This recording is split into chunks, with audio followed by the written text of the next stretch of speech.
श्रीमद्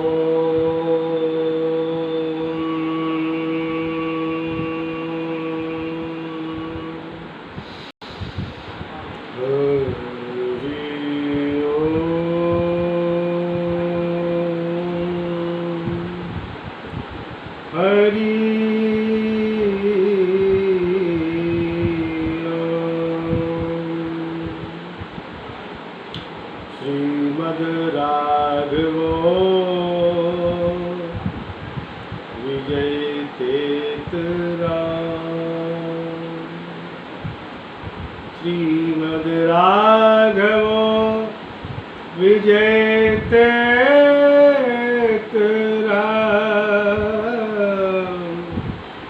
श्रीमद् राघवो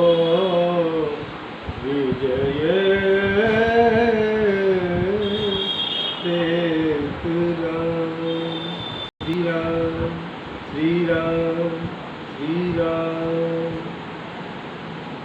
कल जनक जी का प्रकरण चल रहा था। महाराज जनक एक योगी हैं और राम जी की सुंदर मनोहर मूर्ति को देख करके वो विह्वल हो जाते हैं। इन्हीं विलोकत अति अनुरागा, इन्हीं विलोकत अति अनुरागा, बरबस ब्रह्म सुखई मन त्यागा।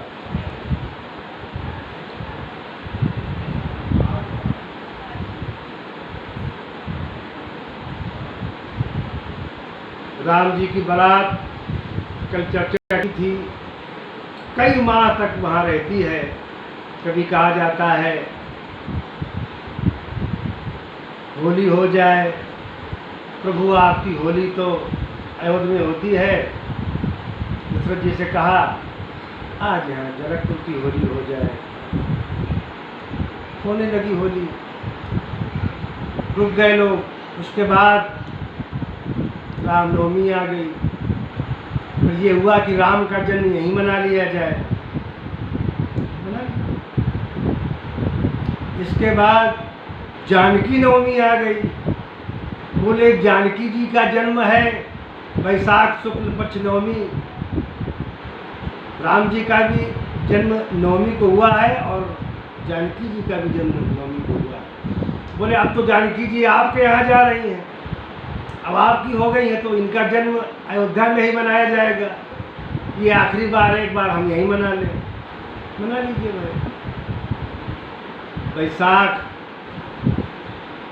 फिर धीरे धीरे करते कहीं कुछ कहीं कुछ कहीं कुछ सावन आ गया। अब यहीं मन जाए सावन। सावन में कहाँ जाएंगे? गुरु पूर्णिमा यहीं मन जाए, गुरु जी भी यहीं है, वशिष्ठ जी यहीं मन जाए। सावन करते करते करते करते बड़ी मुश्किल में दशरथ जी को आज्ञा देते हैं जाने की।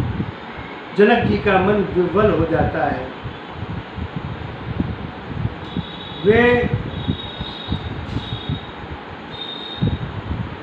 जिनके चरण कमल पराग के रसिक, काल चक्र को जीतने वाले योगी जनों ने संसार भय को जीत लिया है, तथा जिनके नाम कीर्तन में लगे रहकर देवगण दुख और शोक को जीत लेते हैं, उन आपकी मैं निरंतर शरण ग्रहण करता हूँ। जनक जी ऐसा कहते हैं राम जी के प्रति।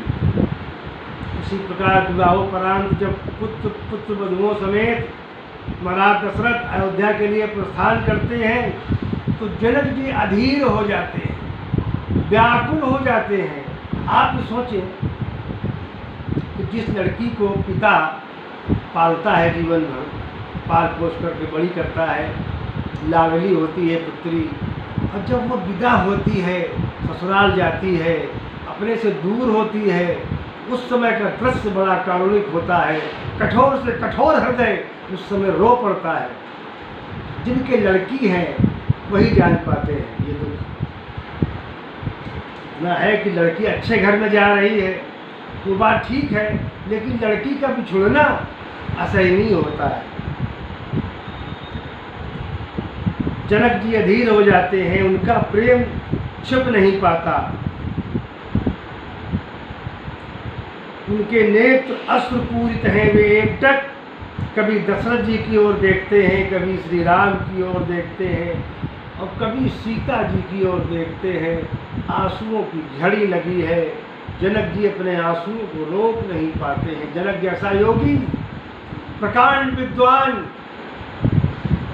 योग के 8 अंगों पर विजय प्राप्त, जिनके एक हाथ पर अग्नि और एक हाथ पर चंदन रख दिया जाए, जिन्हें अग्नि की उष्णता और चंदन की शीतलता का ज्ञान नहीं होता, ऐसे विदेहा भाव में लीन हो गए विदेह आज अश्रुपूरित हो रहे हैं।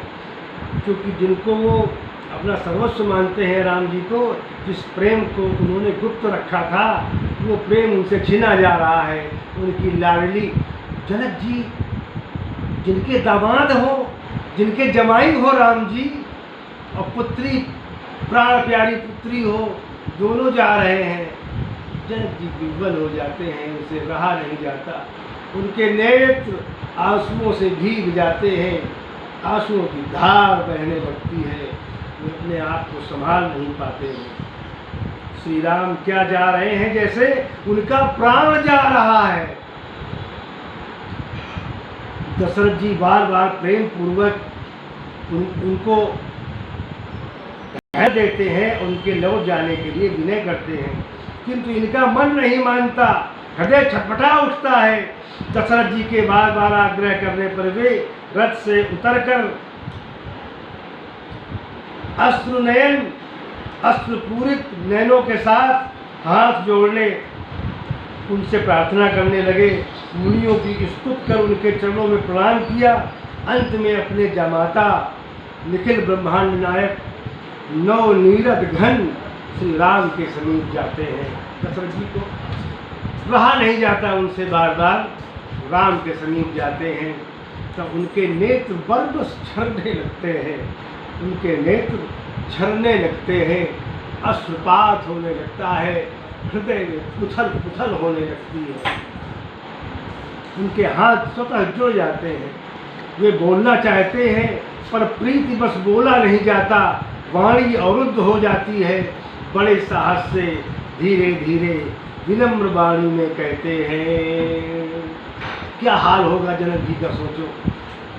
एक तो पुत्री जा रही है प्राण प्यारी, और एक उनके सर्वस्व, उनके आराध्य, जिनके प्रति उनका अपार प्रेम है, वो भी जा, उनके जमाता भी जा रहे हैं। 6 महीने जो रहे हों जनकपुर में, इतना प्रेम हो गया, वो प्रेम जैसे साथ लिए जा रहे हैं। अश्रुपूरित नेत्रों से उसे रहा नहीं जाता, जनक जी से रहा नहीं जाता।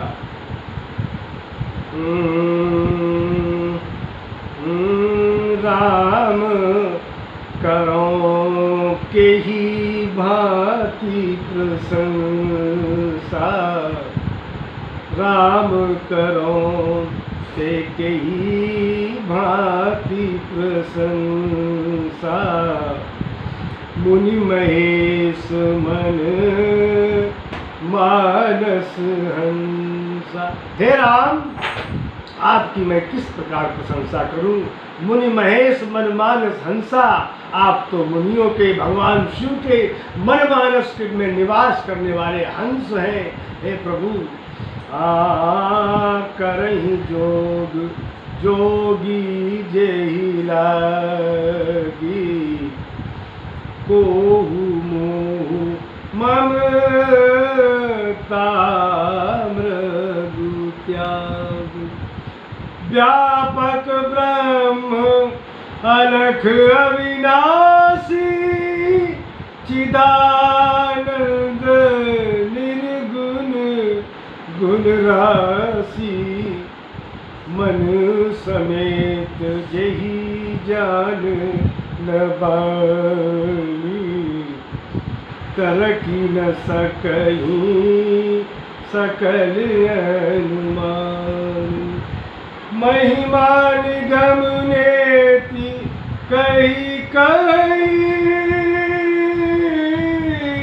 ज्योत काल एक रस रही, नयन विसन नयन विषय मोह कहूँ भयो, सो समस्त सुख मूल सबई लाभ जग जीव कह, भय ईश अनुकूल।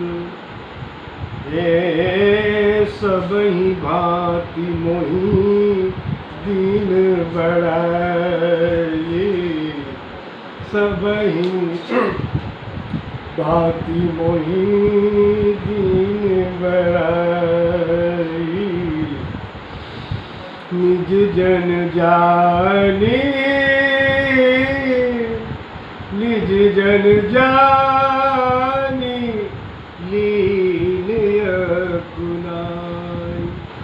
मोर भाग्य राउर गुण गाथा,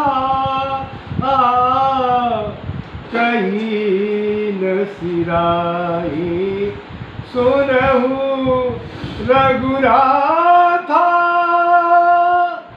ये कहीं न सिराही सुनहु रघुनाथा।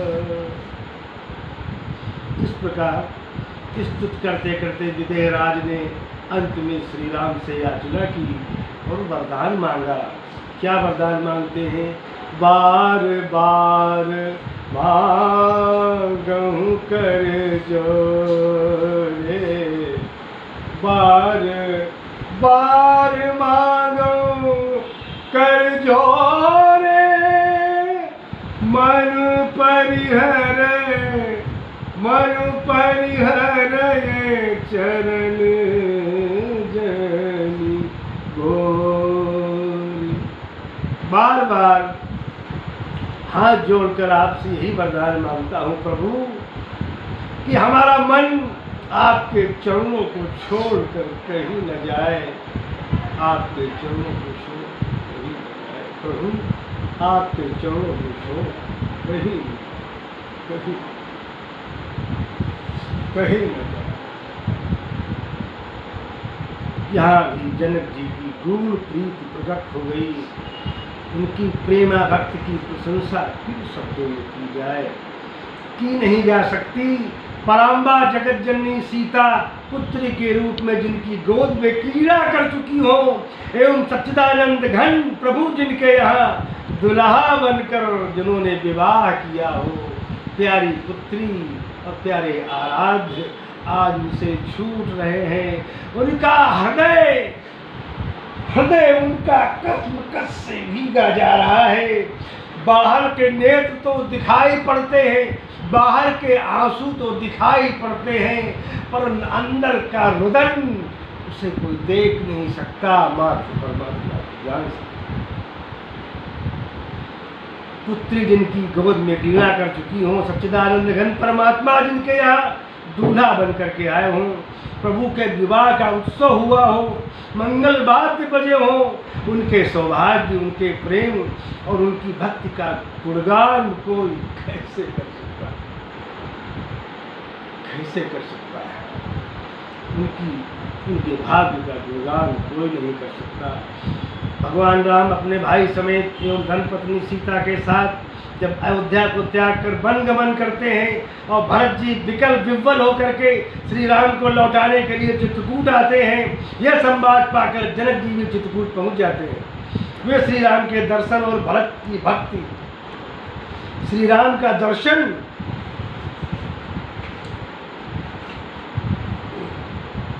उनका प्रण, उनकी प्रतिज्ञा, उनका धर्म, उनका दर्शन फिलॉसफी देखकर और भरत की भक्ति देखकर जनक जी निहाल हो जाते हैं। उनसे कुछ कहते नहीं बनता। महारानी कौशल्या के इच्छानुसार सुनैना जी जब जनक जी से उनका संदेश कहती हैं, कौशल्या जी ने कुछ संदेश कहा तो जनक जी से न कह करके अपनी समधीन से सीता की माँ सुनैना से कह दिया। तो जनक जी से सुनैना जी कौशल्या जी का संदेश कहती है तब जनक जी उनसे स्पष्ट कह देते हैं कि श्री भरत और श्री राम के पारस्परिक प्रेम को समझना अब संभव नहीं है। भरत के राम को के प्रेम को कौन समझ सकता है? कोई नहीं समझ सकता। अतर्क है, अतर्क है, कोई नहीं समझ सकता। देवी परंतु भरत रघुवर की प्रीति प्रतीत जाहि रघुवर जाहि नहीं तरकी। जनक जी की गूढ़ प्रीति और दृढ़ विश्वास को भी समझना सरल नहीं। जनक जी के कर्मयोग के श्रेष्ठ आदर्श ज्ञानियों में अग्रगण्य एवं 12 प्रधान भागवतों में जिनका जो माने जाते हैं, वे परम ज्ञानी होकर भी श्री भगवान के प्रति इतनी विलक्षण प्रेम का अनुपम आदर्श प्रस्तुत करते हैं जिसका वर्णन नहीं किया जा सकता। जनक जी महान योगी हैं। हठ योग, राजयोग, लय योग, कुंडली योग, अंबिका योग, अगन योग, स्वयोग, सांख्य योग, इनके अंग यम, नियम, प्राणायाम, प्रत्याहार, धारणा, ध्यान, समाधि, आसन, इन सब में विज्ञ जनक जी एक योगी, परम योगी होकर के जब राम से विदा होते हैं, उसे कहा नहीं जाता। धन्य थे जनक जी, धन्य था उनका गुरु प्रेम। इसलिए भगवान राम से जो प्रेम करने लगता है उसे कुछ संसार में अच्छा नहीं लगता। इसीलिए राम ही के वन प्रेम प्यारा, राम ही के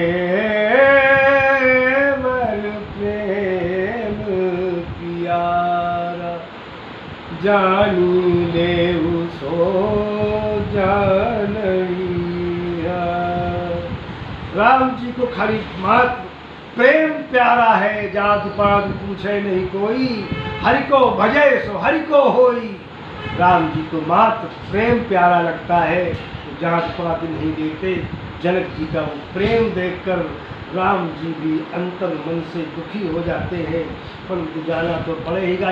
कुछ लोग, कुछ विद्वान, कुछ रसिकाचार्य तो ये कहते हैं कि राम जी अयोध्या गए नहीं,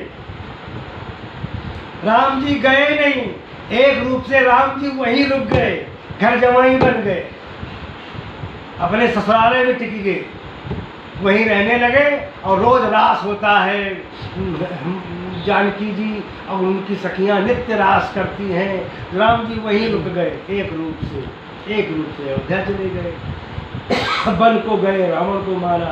एक रूप से जनकपुर कभी आप जाए तो वहाँ राम जी को दूल्हा सरकार कहते हैं और जानकी जी को बहन जी कहते हैं, बहन जी दीदी कहते हैं, बहना कहते हैं, और राम जी को जीजा कहते हैं। वहाँ के लोग राम सीता जी को बहन जी कहते हैं, दीदी कहते हैं, और राम जी को जीजा कहते हैं। वहाँ का प्रेम मैं गया हूँ, वहाँ का प्रेम जनकपुर का, वहाँ के लोगों का प्रेम जानकी जी के प्रति, राम जी के प्रति, और जनक जी का जो भी अलौकिक प्रेम था राम जी के प्रति, उसका वर्णन नहीं किया जा सकता, शब्दों में उसे कहा नहीं जा सकता।